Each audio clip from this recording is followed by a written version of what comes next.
Hey, I'm back talking about the mass cult split that happened in the 1970s in the cult that I escaped 7 years ago. As we're talking about, JT Jr., they called him Big Jim, and this is the part 2 on it because I ran out of time and I didn't want to bore you with 10 minutes. So, as we explained, this was the girl he groomed, the woman that I met and told her story years later.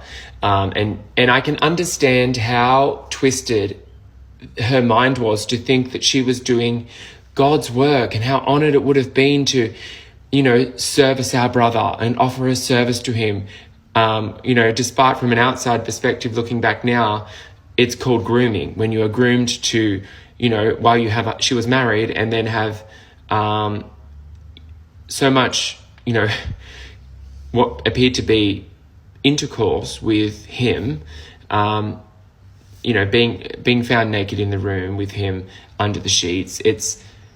To them, I can understand how psychologically they would have thought that this is a man of God. He's revered, so you're doing God's bidding, right? And as you can see from her body language, we already discussed that. Her arms are crossed, her knees are together, she's pulling away like she's not comfortable. Nothing about this says she's comfortable. And I just want to show you how toxic he was in the church meeting that weekend with some of his transcripts.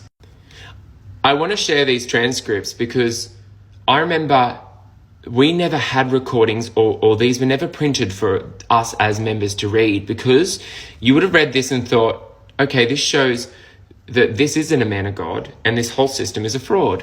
Now, you can see they always do this with initials because that's how they print them out. And you've got him calling somebody, look at that son of a bitch, which would have been back in that day. Even now, you wouldn't dare to say something like that in church, let alone the leader.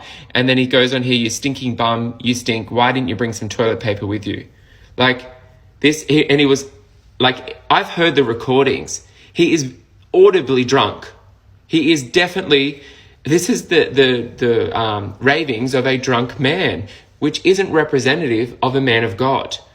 And then to add further to this and how this is just currently in the church, you don't talk about these meetings, and it was all a lie and Satan. None of this happened. Yet we have actual recordings and witnesses. And finally, I guess I want to use this to add clarity to you to understand how brainwashed these people are, because this is the current leader today, and this is what he has said. What right do we have to investigate what the man of God does in the bedroom? And then you've got where he said it and when. So this is the thought process. Everybody thinks this. It doesn't bother to question what happened back then. And if it happened back then, you can be sure as hell it's happening now. This is how brainwashed they are.